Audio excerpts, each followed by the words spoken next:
Action.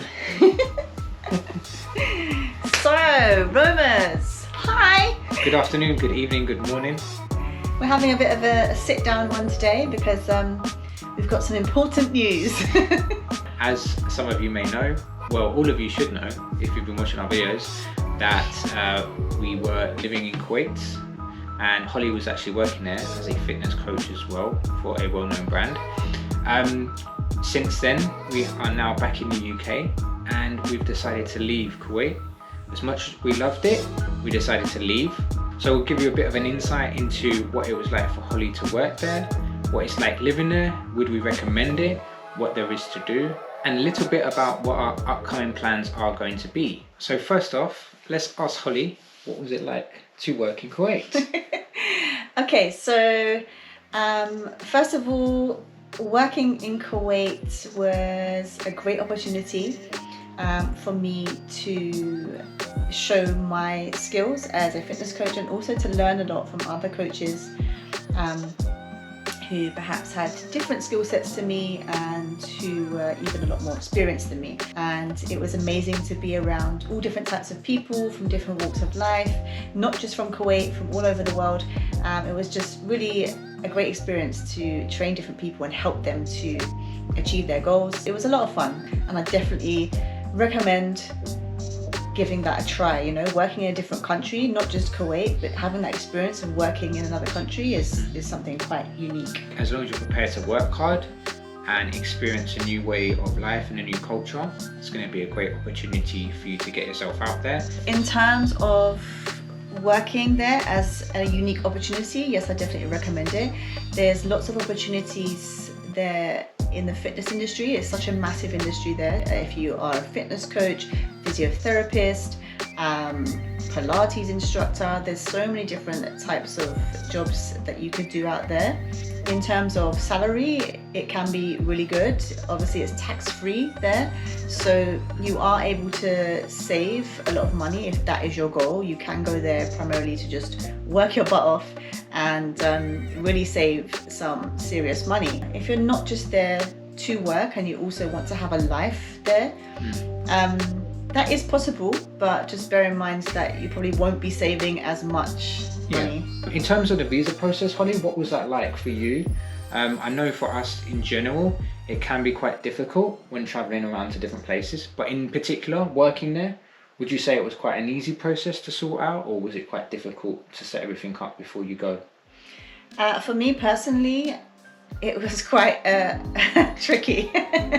There was a lot of back and forth basically, and sometimes communication wasn't very clear. So just be prepared that some things might take longer than you would perceive them to, or that you would think that something would be really quick and easy, but it might take a lot longer. So I would say allow at least a few months to sort out the visa process. I think it can depend as well on which country you're coming from. So just be a bit patient with it, I'd say. One thing I would like to add is that I think it would be a good idea to actually have in mind the time frame that you want to spend in Kuwait, because it is a massive culture shock. It is a whole different kind of lifestyle over there, and it can take a while to settle into that. And we like to indulge in culture and understand how people live and kind of immerse ourselves in it. We sort of go head first into situations like that. But if you're someone who maybe finds that a little bit difficult, it can be overwhelming. So I would research a lot about the culture, the religion, so you kind of have more of an awareness and it isn't so kind of shell shocking for you. Yeah, and so you can properly act accordingly to that country's cultures as well. And you are shifting your life halfway around the world, away from family or away from what you know. So that could be also something to take into account as well. And it's exciting, but it also can be a little bit daunting and scary. So make sure you know as much as you possibly can before you make the decision, a final decision. What would you say about just generally living in Kuwait? Like as a tourist? I would say I love the weather, first of all. Way too hot for me. Maybe the 50 degrees was a bit too extreme. When even the people that are local say that to you, then obviously you know that's something. They hide from the sun in Kuwait, okay? Kuwaitis hide from the sun, and you can't blame them. 40 to 50 degrees is not normal. Yeah. It's a different type of heat. It's not. It's microwave oven heat. Yeah, it's literally like you're in the oven constantly or in the sauna. Yeah. I mean, it's obviously you're in the desert and the sun is very, very strong. It can be quite hot for most of the year, so if you're not really accustomed to heat or you're not really particularly a big fan of it, maybe the Middle East countries are not ideal for you. So there are different types of visas when you go to somewhere like Kuwait. So for me, I was on a working visa, and for Jean. Yeah, so you can enter on a tourist visa as well as an alternative option. So if you're working there with an employer, obviously you will be entering on a work visa, authorized by your employer. If you go there alternatively and you want to just visit, or you're staying for 2 to 3 months, depending on how long you are able to stay there, according to your home country's rules and regulations, then you can also enter on a tourist visa. So I'm not sure if it's across the board for all passports, but for UK citizens, something to note is that you do pay a 10 KD charge per month that you stay there on a tourist visa. As a UK citizen, you're allowed to stay for 3 months. So they're your two main types of options that you've got. So we mentioned the culture is quite different. How did you find that when you first arrived, Holly? What was it like? What was the hospitality like for us? The hospitality in Kuwait is like nothing we've experienced in any other country. In a good way. Yeah, in a really good way. It's quite overwhelming at first. This is my second time, and on both occasions, the hospitality and the way people treat you is just amazing. Like, they can't do enough for you, basically. If you go into any coffee shop, any restaurant, people are just so warm, so welcoming. Everyone wants to say hello, talk to you, how are you? And yeah, they just can't do enough for you, really. It's really, really nice. Part of the reason why Kuwait is the way it is because of the hospitality staff that they have there. Yeah, and why wouldn't you want to experience that? Why wouldn't you want to have that? You know, it's positive. And you know, sometimes we've come back on trips to the UK and to Europe, and we notice such a vast difference.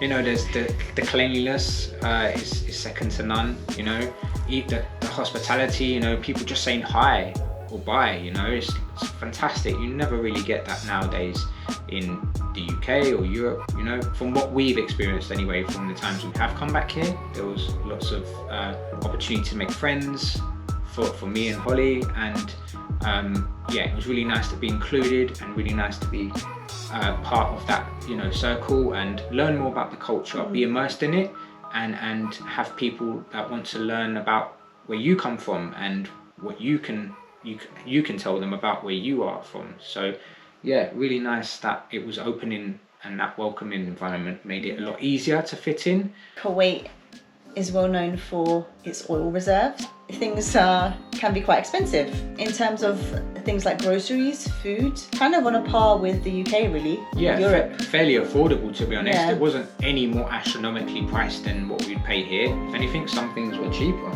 Yeah, it depends. I mean, I think things in the UK are pretty expensive, so yeah, for me, I would still consider it expensive in Kuwait, but not any different from kind of what we know.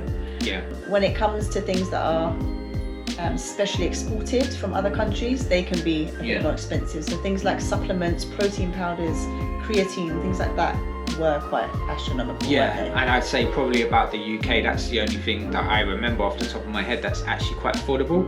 You know, protein supplements, you can get a bag of protein for £30, you know, which is about $40. And in Kuwait, it's about £60, £65, you know, and it's probably a little bit smaller. Yeah. So it's fairly pricey for sort of health and fitness. However, as Holly mentioned, it's a big upcoming trend over there over the last few years. So it's probably an opportunity where they've seen it to make some extra money. Yeah. In terms of things like going out to restaurants, obviously you have your kind of high-end restaurants that can be a bit more expensive, obviously the same as anywhere in the world, in the UK as well, but you can also find really, really affordable places that are actually lovely food, again, really good hospitality, so it's not unheard of to still be able to go there and afford like going out to eat even at a restaurant, or even like healthy takeaways, stuff like that. So I think you can eat well if you're happy with like sort of chicken, rice and salad, like, you know, sort of Middle Eastern cuisine. you could eat well for £20 and you'd have a mixed grill, you know, and in the UK that would be 40, 50, 60 pound. Like Holly said about high end, if you've watched our video, obviously, of going to Avenues, which hopefully you have, then you would have seen that we visited the Fendi Cafe, and that wasn't astronomically priced compared to a normal cup of coffee, either here or in Kuwait. It was a couple of pounds cheaper, a couple of pounds more money, so you know, $2-3 more for that cup of coffee. Obviously, you're paying for the name with that, but yeah, it's not completely out of range if you want to treat yourself. In terms of things like travel, so getting around in taxis, depending on the type of taxi you use or where you're going, there's different price ranges, but generally, again, that was quite affordable. Yeah. You do have to get taxis pretty much to everywhere just because it's the desert and things are quite spaced out. You can't just walk to the local mall. So most people do drive. So it can add up if you are getting taxis everywhere, but the taxi itself to and from places wasn't that expensive, was it? No, for about a 10 to 15 minute journey, it can take you to about £5, which is about 2 KD. So $6, so not bad at all really. Over here you pay for a 10-20 minute journey and you pay 20, 15 maybe, you know, £15. Other things to note when it comes to accommodation, as I was working in Kuwait, if I was a single person, I would get staff accommodation included in my compensation package. But obviously where we were going to Kuwait together, even though we're a married couple, we weren't able to stay in the staff accommodation. Now, depending on which company you work for, they may allow for that, they may not, they may provide separate accommodation for you elsewhere. But for our situation, we were not able to stay in the staff accommodation, so we had to find our own accommodation elsewhere. And pay our own rent, and you do also get, well, I did get an allowance towards my my rent as well, which is really helpful. But some companies will cover the whole rent, some will cover some of it, some may not cover any of it. So it just depends which company you work for and their own compensation package. So it can be a little bit of a hassle to sort out accommodation there. When we got there, some things fell through. Again, the communication wasn't great, but luckily we were able to sort it out. And yeah, everything was fine in the end. We found a really nice apartment. A really nice landlord as well, and they really were lovely people and really welcoming, and yeah, it was actually worked out probably better than the other places. Just bear in mind that in most hotels and accommodation there, you do have to be married. So you have to show proof that you're married. Would you go back and work there again? The first word that comes to my mind is no. Just because I have been there and I've experienced it twice now. Generally, I'm someone who will try something out and clearly try it out again. And once I feel like, okay, I've completed that, I can move on now. Or if something's not for me, I move on to the next thing. I felt like it was time for me and for us to move on. So no, I wouldn't personally go back there. To visit, maybe, but it's not on the top of my list to rush back. I definitely think it's somewhere that people should visit. It's somewhere that you probably wouldn't even know existed. We didn't know it existed. Well, we wouldn't have put it on our list ever, to be honest with you, until Holly got the first opportunity. And then obviously we decided to go and try it.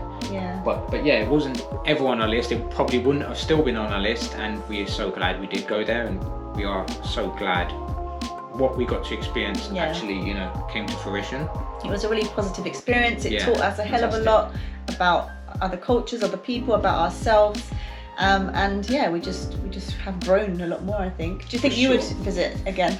I think I would visit. I really managed to integrate with the community. You know, with the gym, there was lots of fitness groups. Also, on a side note, we are both qualified personal trainers. If you are interested, you can let us know, and I'm sure we can help you. You know, they took me in, the Kuwaitis, and they were friendly to me. You know, they let me immerse in their cuisine, in their culture, in their heritage, and they spent time with me. They were happy to teach me and, you know, bring me into their community and their circle, even though I didn't necessarily know too much Arabic. Shway shway, you know. So yeah, I'm really positive, and that will never leave me, and I'm so grateful for the kind friends that I've managed to build up and the kind circle of people that I came across. So that for me is a big game changer to the feelings that I had of just visiting somewhere as to why I'd want to go back. So you might be wondering, what is next for our channel and for us? For John and Holly. Yeah. So obviously, yes, we're in the UK. When this video goes out, we will still be in the UK. Who knows? We had plans to visit Pakistan. Unfortunately, that's not possible, obviously, because of everything that's happening in the world, unfortunately. So yeah, we do hope to reach Pakistan at another time in our life, hopefully not too far away. But yeah, what's next after the UK? We have another continent mapped out, ready to start exploring and to show you around with us. So we hope you're going to stick around for the John and Holly journey. You're gonna wanna. Yeah, you're gonna wanna. We got a lot more countries to tick off and to show you what it's actually like living, working and exploring the places, you know, from our perspective. You know, not necessarily having lots of money to do it. You're gonna really see it as a real, true person's perspective. And so we hope you're ready. Lots more content is coming on John and Holly. And we are so excited to share it. We're so excited to get back on the road. Back in the sky, should we say, you know? Or is it just the sky? Who knows? Is it by train, plane or car? We cannot wait to share it with you. And thank you for sticking around, really. Thank you so much. We hope you've enjoyed the Kuwait series. Please let us know down in the comments if you do like this video. Let us know if there's any places that you'd like us to visit in the world. Any recommendations that you have. We'd be more than happy to look into those, wouldn't we? Yeah, for sure. We'll see you in another video very, very soon. Remember, take care. Keep exploring. Peace out, roamers.